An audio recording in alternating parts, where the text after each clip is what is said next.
శ్రీకాళహస్తి పట్టణంలో వైఎస్ఆర్ సర్కిల్ వద్ద వైఎస్ఆర్ కాంగ్రెస్ పార్టీ అధినేత మాజీ ముఖ్యమంత్రి వర్యులు వైఎస్ఆర్ పార్టీ 15వ వసంతాలు పూర్తి చేసుకుని 16వ సంవత్సరంలోకి అడుగుపెడుతున్న శుభ సందర్భంగా పట్టణంలో వైఎస్ఆర్ సర్కిల్ వద్ద ఘనంగా మాజీ MLA Madhusudan Reddy cake cut చేసి సంబరాలు జరుపుకున్నారు.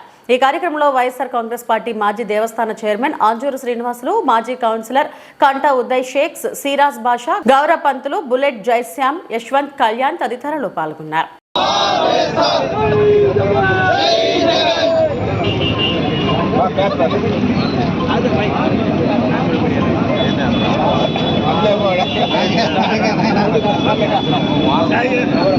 జై జగన్.